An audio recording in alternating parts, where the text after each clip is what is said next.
Galates chapitre 4, je vais lire les versets 8 et 9.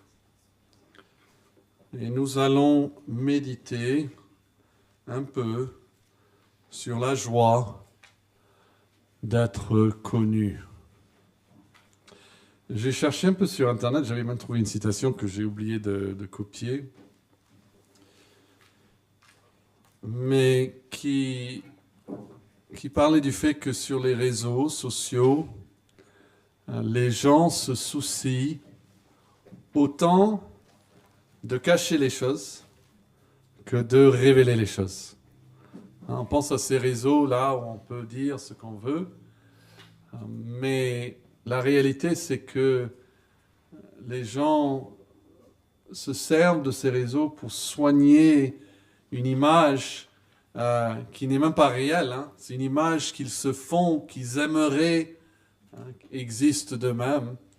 Et donc, ils mettent beaucoup d'efforts à cacher ces choses de ces personnes ou de montrer que des photos de joie ou de célébration, mais pas peut-être dans d'autres contextes. Et c'est un jeu de cache-cache, mais où on se dit qu'on se montre, mais en fait, on se cache.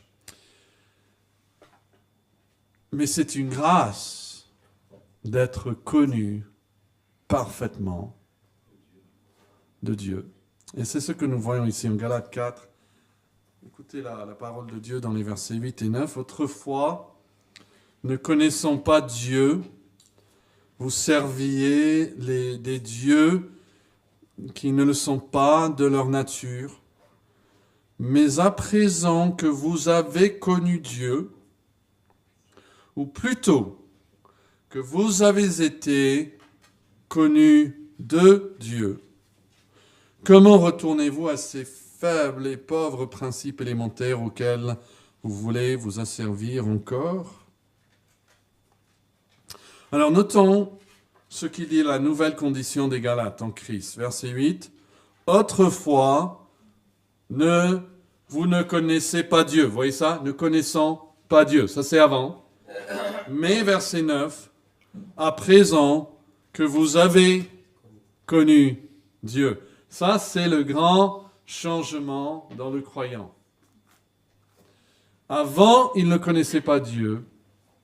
Maintenant, il connaît Dieu. Attention à quelqu'un qui vous dit « J'ai toujours connu Dieu ». Parce que la réalité, c'est que non, on est né ne connaissant pas Dieu. Quel contraste, hein? Est-ce que ça décrit votre expérience? Mais il évoque pourtant quelque chose qu'il considère lui-même comme étant de nature superlative, parce qu'il dit, là au verset 9, ou plutôt que vous avez été connus de Dieu. Donc il va parler de deux choses, et il va mettre la deuxième chose plus haut, plus important, plus grand, plus conséquent, que la première. La première, c'est que vous avez connu Dieu. Mais la deuxième chose, c'est que vous avez été connus de Dieu. Et ce mot, si vous regardez verset 9, où il est traduit « ou plutôt », ok,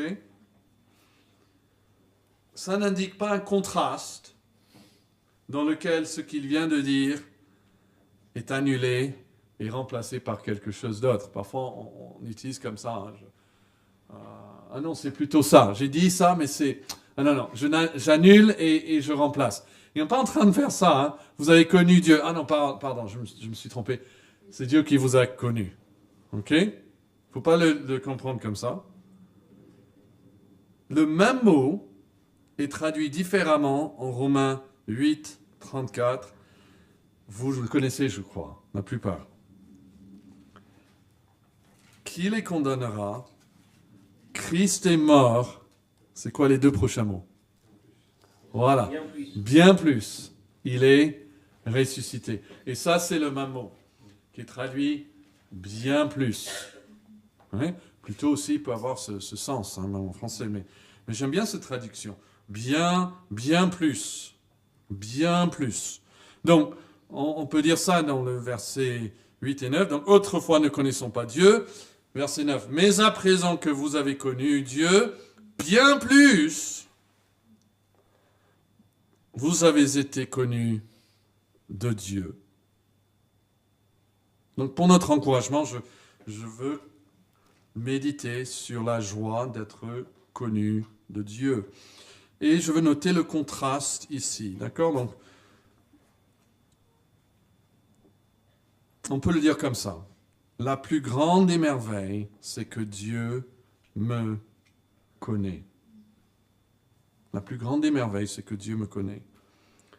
Ma connaissance de Dieu est fondée sur sa connaissance de moi. Je le connais car il m'a connu. Ce n'est pas moi qui fais de Dieu mon ami, c'est lui qui me choisit et se révèle à moi. Donc on peut dire, comme sous-point ici, que c'est une merveille de connaître Dieu. C'est une merveille de connaître Dieu. C'est ce qu'il dit ici. Maintenant, vous connaissez. À présent, vous avez connu Dieu. Et connaître Dieu, c'est bien plus de connaître des choses concernant Dieu ou sur lui. Et si vous voulez un verset pour démontrer cela, vous pouvez marquer Marc 1, et puis le verset 34, où il dit que Jésus a guéri beaucoup de gens qui avaient diverses maladies. Il chassait aussi beaucoup de démons, et il ne permettait pas aux démons de parler parce qu'il le connaissait. Et même dans ce même chapitre, il est dit, un des démons parle et il dit, on te connaît. C'est un peu comme Jacques dit après, les démons croient. Et ici, ils connaissent aussi. Ils connaissent qui est le Seigneur Jésus. Et ça les fait trembler.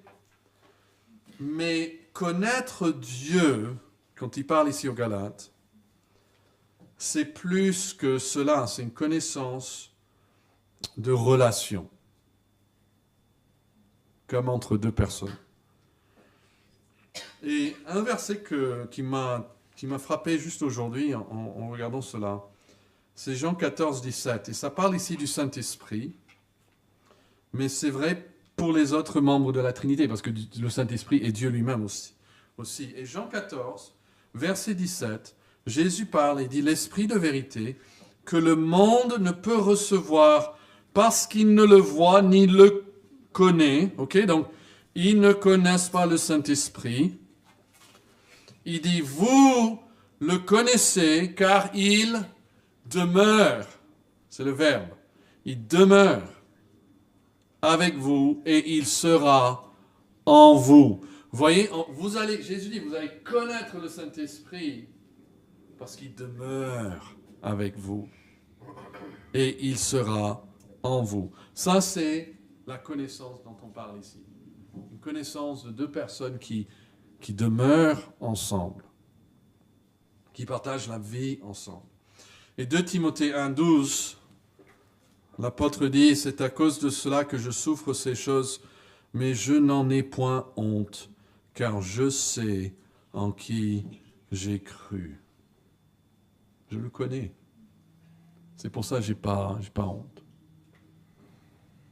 On peut avoir, où des gens commencent, si on ne connaît pas quelqu'un, on a parfois peur d'eux, on ne sait pas s'ils vont être honnêtes. Je me rappelle quand on a loué une maison à Goussainville, le propriétaire allait louer directement vers nous. Et je crois que le loyer devait arriver le 3 ou le 4. Et le jour où ça devait arriver, il a paniqué. Et il n'avait pas confiance en nous. Mais ça ne lui a même pas pris 24 heures. Parce qu'en fait, ça a été envoyé, mais ça prend 24 heures pour la banque. C'était la première fois qu'il fallait mettre en place tout ça. Et il a appelé l'agence. Et bon, il est parti avec l'agence.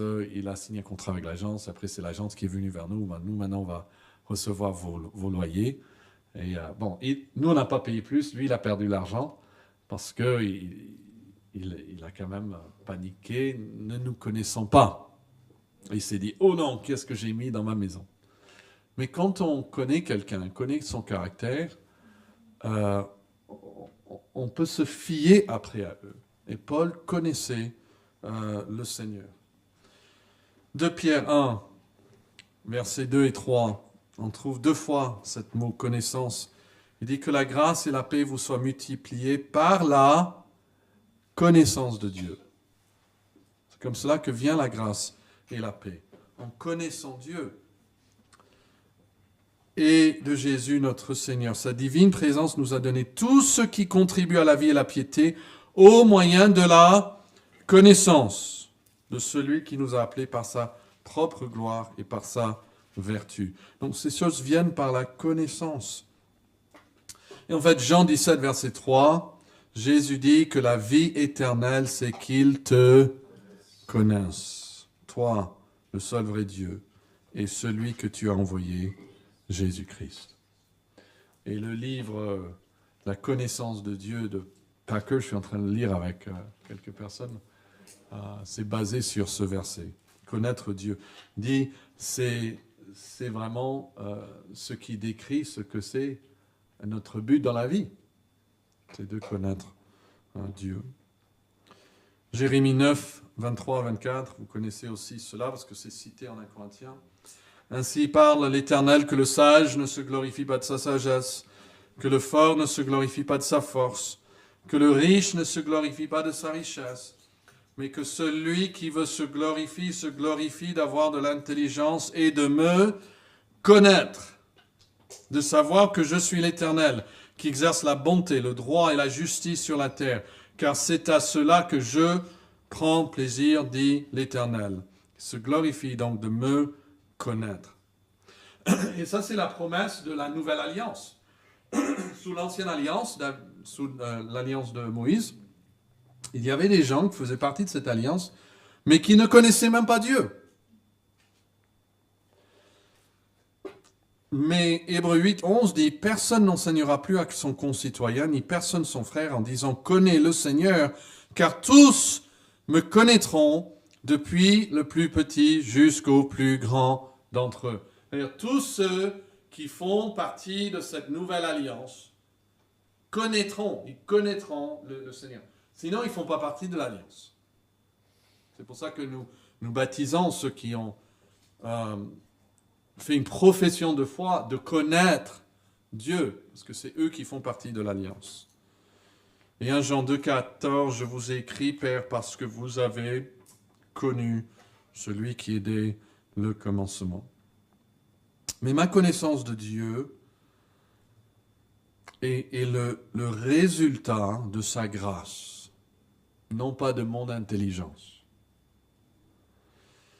Et un verset qui aide avec cela, Jean 17. Vous pouvez trouver Jean 17. On va après lire en Jean, on va revenir en Jean aussi. Mais Jean 17, versets 25 et 26. Qu'est-ce qui se passe en Jean 17? On devrait le savoir tout de suite. Voilà, c'est la prière sacerdotale de Jésus avant sa mort. Il prie en tant que souverain sacrificateur ici. Après, il va mourir, mais là, il fait cette prière. Et verset 25, Père juste, le monde ne t'a pas connu, mais moi je t'ai connu. Et ceux-ci ont connu que tu m'as envoyé. Je leur ai fait connaître ton nom. Vous voyez cela? Ça, c'est Jésus en tant que prêtre, mais aussi en tant que prophète. Je leur ai fait connaître ton nom, et je ferai connaître, afin que l'amour dont tu m'as aimé soit en eux, et que je sois en eux. Il a dit avant à ses disciples, à la même soirée, celui qui m'a vu a vu le Père. Jésus fait connaître son Père à ses disciples. Ça, c'est une grâce de pouvoir connaître Dieu, et on le connaît toujours à travers Jésus-Christ. Mais, ça c'est une merveille, donc de connaître Dieu. Mais, c'est une plus grande merveille d'être connu de Dieu. Pensez à cela, être connu de Dieu. 2 Timothée 2,19, je vais vous le lire, il dit « Néanmoins, le solide fondement posé par Dieu subsiste, avec ses paroles qui lui servent de sceau. Le Seigneur connaît ceux qui lui appartiennent. Et quiconque prononce le nom du Seigneur, qui s'éloigne de l'iniquité. » Il y a la responsabilité humaine là. Quiconque connaît, prononce le nom du Seigneur, qui s'éloigne de l'iniquité. Mais l'autre côté du sceau, c'est que le Seigneur connaît ceux qui lui appartiennent. Donc, 3 choses concernant la connaissance que Dieu a de nous. Dieu me connaît d'une manière parfaite, d'une manière salvatrice, ou pour mon salut, et éternelle, ou pour l'éternité. D'accord, la première chose, bon, je pense qu'on accepte tous que Dieu me connaît de manière parfaite. Le psaume 139, il me voit, il me connaît. Tu sais quand je m'assieds, quand je me lève. Tu sais quand je marche et quand je me couche. Avant que la parole est sur ma langue, déjà ô Éternel, tu la connais entièrement. Il dit, où est-ce que je peux aller loin de ta présence? Si je monte au ciel, tu es là. Si je fais mes demeures dans les profondeurs de la terre, là aussi tu es là. Et après il dit, mais même si je me dis, oh moi les ténèbres me cacheront de ta face. Eh bien, les ténèbres sont lumière autour de moi. Même les ténèbres ne peuvent me cacher de ta présence. Il dit, ta main m'entoure par derrière et par devant, ou tu m'entoures par derrière et par devant, et tu mets ta main sur moi. Donc on est parfaitement connu de Dieu. Un verset, si vous voulez noter la référence, c'est 1 Corinthiens 13, 12, où il dit « Aujourd'hui, nous voyons au moyen d'un miroir, d'une manière obscure, mais alors nous verrons face à face. Aujourd'hui, je connais en partie, mais alors je connaîtrai comme j'ai été connu. » Donc, il dit, même ça devient le parallèle. Je connaîtrai comme je suis déjà connu. Cela suppose que Dieu me connaît beaucoup plus que moi, je le connais. Il me connaît parfaitement. Il voit. Il connaît mes motivations même mieux que moi. Il y a un de mes enfants qui me rappelait juste aujourd'hui, je crois que quand ils étaient petits, je leur disais « Ah, moi, je te connais mieux que tu te connais toi-même. » Et c'est vrai, avec un tout petit enfant. Parfois, nous, on sait, nous, on comprend, nous, on sait pourquoi ils font des choses. Eux, ils ne saisissent même pas. Bon, ça change quand ils deviennent plus grands. Mais Dieu, c'est la même chose avec nous. On est comme des petits-enfants devant lui. Il nous connaît, il nous voit, il comprend parfaitement. Mais cette connaissance est bien plus qu'intellectuelle. Dieu me connaît. C'est ça où est vraiment la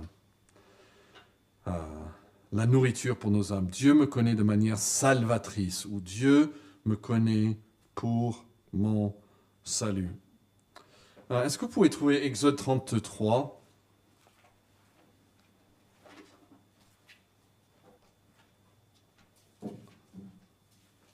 Qu'est-ce que ça veut dire du fait que Dieu me connaît ? Bon, on a dit, ok, il me connaît parfaitement, d'accord, ça on accepte. Mais maintenant, quand Dieu me connaît, il me connaît pour mon salut. Et là, nous voyons que Dieu ne connaît pas tout le monde de la même manière. Exode 33, je commence au verset 12. Moïse dit à l'Éternel, « Voici, tu me dis, fais monter ce peuple, et tu ne me fais pas connaître qui tu enverras avec moi. Cependant, tu as dit, il rappelle à l'Éternel ce qu'il lui avait promis, je te, quoi, connais par ton nom et tu as trouvé grâce à mes yeux. » Ces deux choses vont ensemble. Il dit, tu m'as dit que tu me connaissais par mon nom. Rappelez quand il a vu l'Éternel, quand il a vu le buisson ardent. Qu'est-ce qu'il a entendu ? Qu'est-ce que Dieu lui a dit ? Il lui a appelé par nom 2 fois. Et wow, Dieu connaît mon nom. Et j'ai trouvé grâce à tes yeux.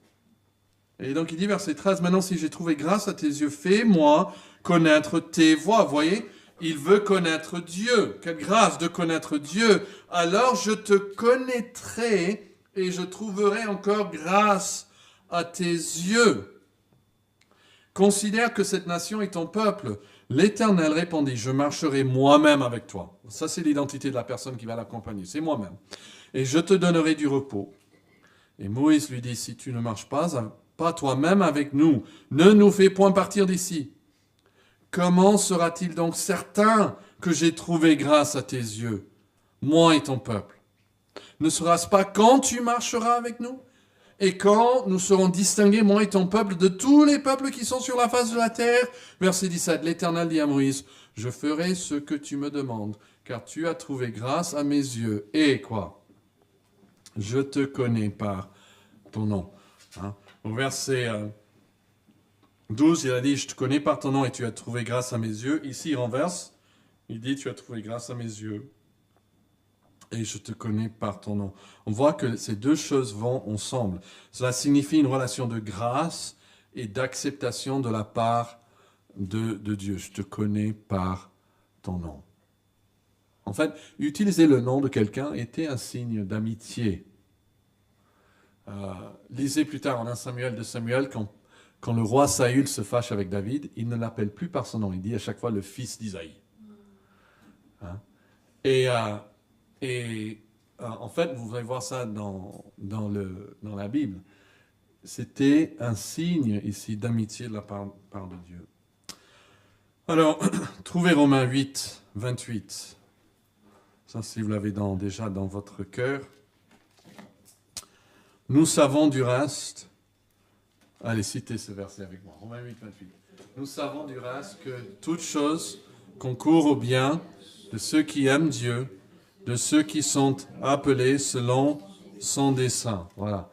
Et la phrase suivante dit, car ceux qu'il a connus, car ceux qu'il a connus d'avance. Ok? Si vous l'avez, c'est Romains 8, verset 29. Car ceux qu'il a connus d'avance, il les a aussi prédestinés à être semblables à l'image de son Fils, afin que son Fils soit le premier-né de beaucoup de frères. Donc la gloire en fait de Jésus viendra dans le fait que nous serons tous comme des copies. On va refléter sa gloire, mais lui sera la source. Et verset 30 dit, et ceux qu'il a prédestinés, il les a aussi appelés, et ceux qu'il a appelés, il les a aussi justifiés, et ceux qu'il a justifiés, il les a aussi glorifiés. Ok. Notez deux choses par rapport à ce passage, et le fait d'être connu de Dieu. C'est une connaissance sélective. Vous voyez ça? Pas tous sont connus ici. Donc, il parle certainement de bien plus qu'une connaissance intellectuelle, car il ne parle pas de tout le monde. Hein, s'il s'agissait de savoir ce que faisaient les gens, je connais ce que font les gens, ça serait la même chose pour tout le monde. Dieu connaît tout le monde parfaitement. En fait, Jean 2, 25 dit que Jésus n'avait pas besoin qu'on lui rendît témoignage d'aucun homme, car il savait lui-même ce qui était dans l'homme. Et parfois, il disait à des gens, il leur disait même leurs pensées. Les pharisiens, etc. Donc, on ne peut pas dire, oh, Dieu connaissait seulement certains, et les autres, ils ne connaissaient pas ce qui se passait dans leur cœur. Non, Dieu connaît ce qui est dans le cœur de tous les hommes, mais ici, ceux qu'il a connus d'avance, vous voyez ça au verset 29, sont les mêmes qui, à la fin, sont glorifiés. Donc, ce n'est pas tout le monde qui est connu de Dieu dans ce sens. Il y a un sens où Dieu ne connaît pas tout le monde. Et deuxièmement, c'est une connaissance relationnelle. Ok? Une connaissance relationnelle. Il connaît ceux qui aiment Dieu. C'est clair si on prend le verset 28. Toute chose concourt au bien de ceux qui aiment Dieu. Et en parlant d'eux, il les connaît.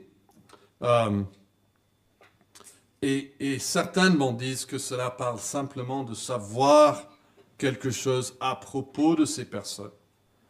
Mais c'est clairement les personnes elles-mêmes qui sont l'objet de sa connaissance. Vous voyez ça au verset 29 ? Car ceux qu'il a connus. 1 Corinthiens 8, verset 3 dit, « Mais si quelqu'un aime Dieu, celui-là est connu de lui. » Encore, les deux choses vont ensemble.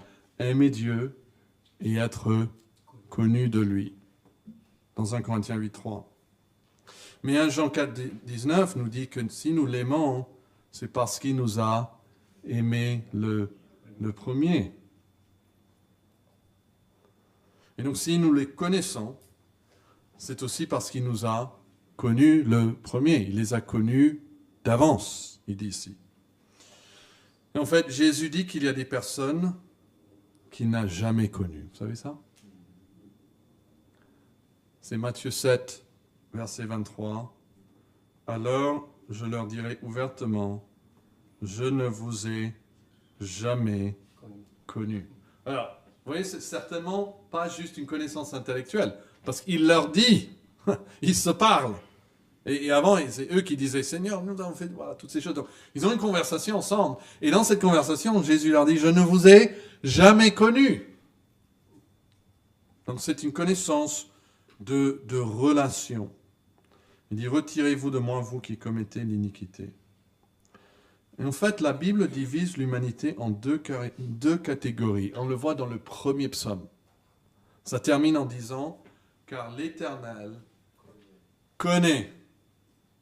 L'Éternel connaît la voie des justes, et puis la voie des pécheurs mène à la ruine. En Genèse 4, il dit qu'Adam connut sa femme. Et ça veut dire bien plus que, il connaissait son nom, etc. Parce qu'après, il nous dit qu'elle a eu un enfant. Elle a conçu. Ça parle de cette relation intime entre un mari et une femme. Et Dieu nous connaît comme ça. Certains, il connaît. Il connaît d'une manière salvatrice. Il les connaît pour leur salut. Trouvez Jean 10. Et nous allons regarder quelques versets dans ce très très beau passage.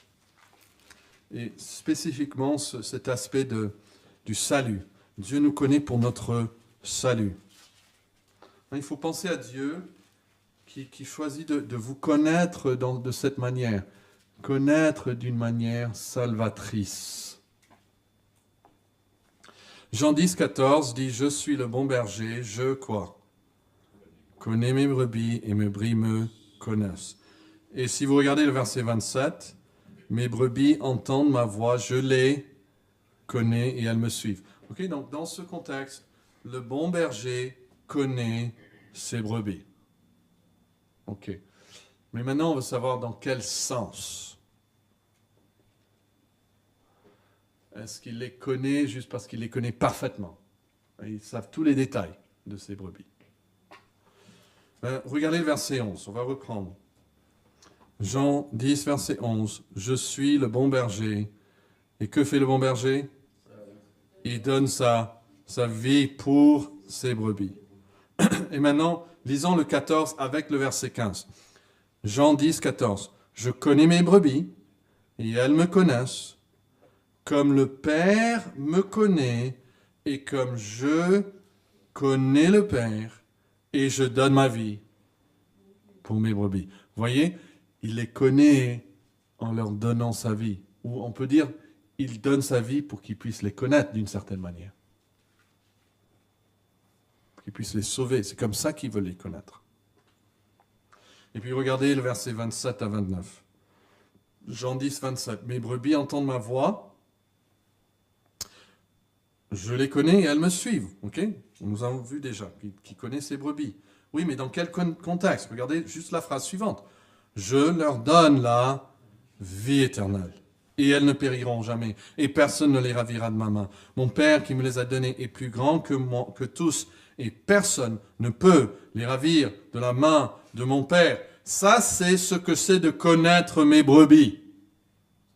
Moi, je connais mes brebis comme un bon berger connaît ses brebis et donne sa vie pour elles, pour leur donner la vie éternelle. C'est comme ça que Jésus nous connaît. C'est comme ça que Dieu nous connaît. Quelle grâce! Parfois on dit, oh, j'ai fait un péché, un gros péché. Qu'est-ce que Dieu va faire avec moi maintenant? Il va être choqué, il va être surpris, son cœur va se fermer vers... Non, non, Dieu nous connaît parfaitement. Et quand il nous connaît de cette manière salvatrice. Comme Boaz qui décide de prendre Ruth, de la connaître pour sa femme, mais aussi de pouvoir pour elle, de la protéger, de lui faire du bien. C'est comme ça que Dieu nous connaît.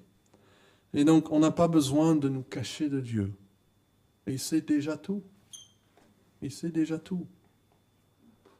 Il connaît nos péchés de demain déjà.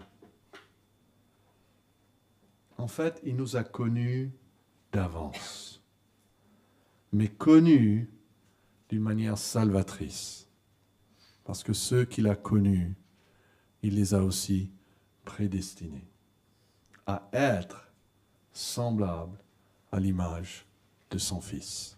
La connaissance va dans ce sens. La connaissance de Dieu est dirigée vers ce sens. Et c'est Éphésiens 5 qui parle de cette relation homme et femme et qu'il compare à Christ et l'Église, et où Christ va tout faire pour purifier sa femme, pour qu'il n'y ait ni ride, ni aucune chose qui pourra défaire un peu ou cacher un peu sa beauté. Il va nous purifier dans sa connaissance. Et puis finalement, Dieu me connaît éternellement. C'est une alliance dans laquelle il entre avec moi. L'alliance du mariage est une image, en fait, de cette alliance. Et ce qu'il a connu, en Romains 8, ça termine par « il les a aussi glorifiés ». C'est là où ça va. Donc, quelle grâce de connaître Dieu, mais quelle grâce d'être connu dans ce sens, par Dieu. On n'a pas besoin de se cacher. En fait, on s'ouvre. Et c'est beau dans le psaume 139, où il dit, voilà, je ne peux pas me cacher, tu sais où je vais. Et puis, à la fin, qu'est-ce qu'il dit? Sonde-moi, ô Dieu, et connais mes pensées. Éprouve-moi et connais mon cœur. Et regarde si je suis sur une mauvaise voie et conduis-moi sur le chemin de l'éternité. Il réalise d'abord que Dieu voit tout, mais après, lui, il ouvre aussi la porte pour dire, ok, entre, je te cache rien, prends tout, Seigneur, regarde tout. Et la prière, quelqu'un a défini la prière en parlant d'Apocalypse 3, où ça dit que Jésus, il est à la porte de son église et il frappe. Et si quelqu'un entend sa voix et ouvre la porte, il entrera, il dit j'entrerai et je souperai avec lui. C'est la communion qui va s'installer. Et quelqu'un dit tout simplement que la prière, c'est ouvrir la porte. C'est la prière. On va à Dieu, on ouvre la porte pour qu'il entre, pour qu'on puisse avoir cette communion parfaite avec lui. Il nous connaît et il veut nous faire